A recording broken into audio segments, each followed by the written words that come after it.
আমরা বাংলাদেশের প্রেক্ষাপটে কথা বলতে পারি, জুলাই গণ অভ্যুত্থান বাংলাদেশের ইতিহাসের মোড় পরিবর্তন করা ঐতিহাসিক ঘটনা।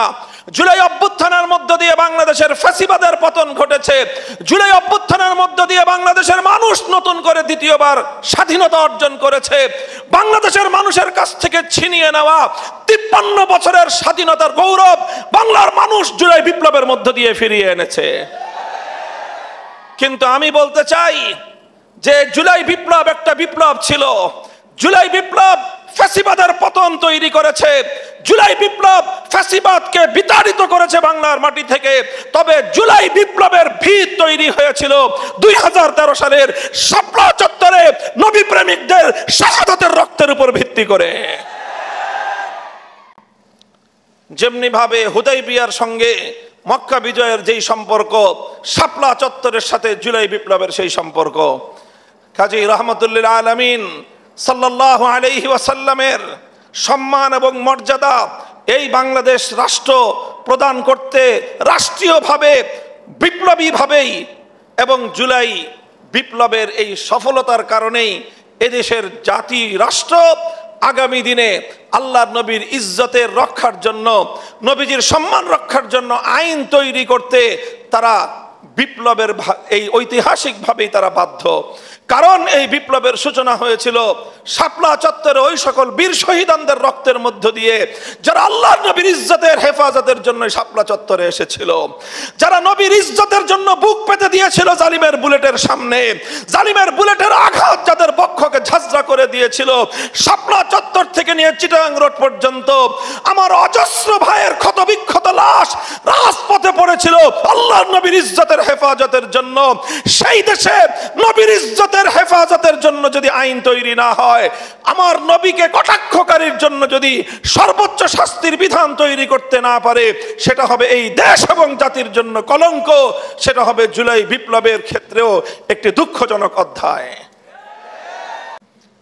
আল্লাহ পাক রব্বুল আলামিন উম্মতে মুহাম্মাদিয়ার যে উম্মত একটা মধ্যবর্তী উম্মত, একটা মধ্যপন্থী উম্মত, এই উম্মত কখনোই বাড়াবাড়ি অথবা শিথিলতার শিকার কোনো উম্মত না, বরং এই উম্মত সর্বক্ষেত্রেই নিজের দায়িত্ব এবং কর্তব্যের ক্ষেত্রে তারা সজাগ এবং সতর্ক থাকে। কোনো পরিস্থিতির দ্বারা প্রতিক্রিয়াশীল হয়ে তারা হঠাৎ উত্তেজিত হয়ে কোনো নীতি নির্ধারণী সিদ্ধান্ত গ্রহণ করে না, বরং তারা সর্বক্ষেত্রে আল্লাহর দ্বীন, ইসলাম এবং মানুষের স্বার্থের কথা বিবেচনা করে প্রতিটি সিদ্ধান্ত তারা গ্রহণ করে। আমরা রাসূল আকরাম সাল্লাল্লাহু আলাইহি ওয়াসাল্লামের জীবনের গুরুত্বপূর্ণ অনেকগুলো অধ্যায়ে এই শিক্ষার আমরা জ্বলন্ত দৃষ্টান্ত খুঁজে পাই। আমরা যদি আল্লাহর নবীর জীবনের অন্যতম একটা জীবনের বাঁক পরিবর্তনকারী, ইতিহাসের বাঁক পরিবর্তনকারী একটা ঘটনা, হুদাইবিয়ার ঘটনাকে যদি আমরা পর্যালোচনা করি, ইতিহাসের মধ্যে একটা ঘটনা, একটা ইতিহাস যার অনেকগুলি নামকরণ করা হয়।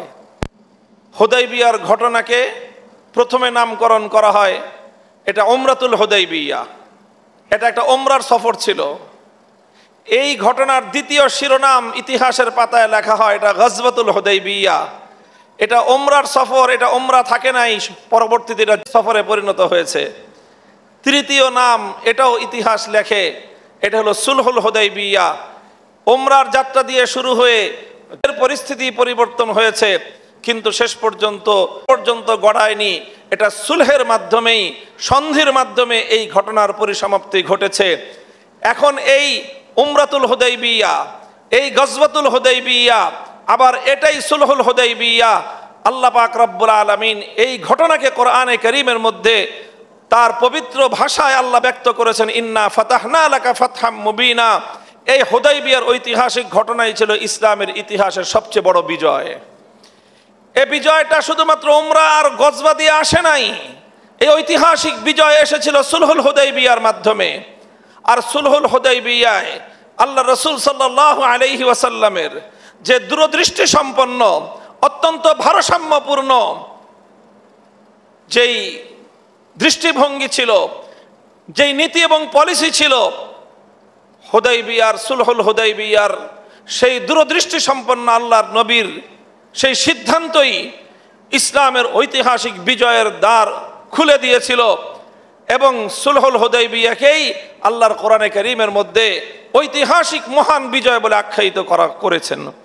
সাহাবায়ে কেরাম বলতেন, আব্দুল্লাহ ইবনে আব্বাস রাদিয়াল্লাহু আনহু, ইবনে মাসউদ রাদিয়াল্লাহু আনহু তারা বলতেন, ইন্নাকুম তাউদ্দুনাল ফাতহা ফাতহা মাক্কাতা ফাতহান মুবিনান ওয়াকাদ কানা ফাতহু মাক্কাতা ফাতহান ওয়ালাকিন কুন্না নাউদ্দু আল ফাতহাল মুবিন সুলহুল হুদাইবিয়া। তোমরা অনেকে মক্কা বিজয়কে ইসলামের সবচেয়ে বড় বিজয় বলে মনে করো, কিন্তু যারা প্রত্যক্ষ ঘটনার সঙ্গে সম্পৃক্ত ছিলেন নবী করিম সাল্লাল্লাহু আলাইহি ওয়াসাল্লামের সাহাবায়ে কেরাম, তারা মক্কা বিজয়কে একটা সাধারণ বিজয় বলে আখ্যায়িত করতেন। তাদের দৃষ্টিতে ঐতিহাসিক চূড়ান্ত বিজয়ের ভিত রচিত হয়েছিল সুলহে হুদাইবিয়ার দিন। যেমন আজ আমরা বাংলাদেশের প্রেক্ষাপটে কথা বলতে পারি, জুলাই গণ অভ্যুত্থান বাংলাদেশের ইতিহাসের মোড় পরিবর্তন করা ঐতিহাসিক ঘটনা। জুলাই অভ্যুত্থানের মধ্য দিয়ে বাংলাদেশের ফ্যাসিবাদের পতন ঘটেছে।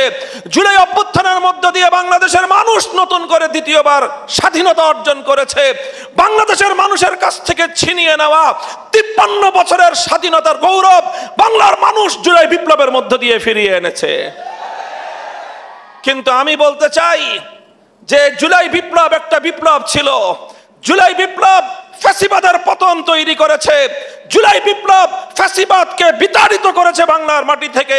তবে জুলাই বিপ্লবের ভিত তৈরি হয়েছিল 2013 সালের শাপলা চত্বরে নবী প্রেমিকদের শাহাদাতের রক্তের উপর ভিত্তি করে। সংগ্রামী সাথী ও বন্ধুগণ, আলোচনা দীর্ঘ করব না। আমি সর্বশেষ যেই কথাটা বলতে চাই, যে আলোচনা আমি শুরু করেছিলাম, যে হুদাইবিয়ার সময় যেভাবে আমাদের নবীজি সাল্লাল্লাহু আলাইহি ওয়াসাল্লাম দূরদৃষ্টি সম্পন্ন সিদ্ধান্তের মধ্য দিয়ে নিজের উম্মাহকে, ইসলামকে, জাতিকে এক ঐতিহাসিক বিজয়ের দ্বার প্রান্তে নিয়ে গিয়েছিলেন, আজকে বাংলাদেশের ইসলামপন্থীরা আমি মনে করি সেই ঐতিহাসিক বিজয়ের দ্বার প্রান্তে আমরা দাঁড়িয়ে আছি। আজ আমাদের ভিত তৈরি করবার সময়।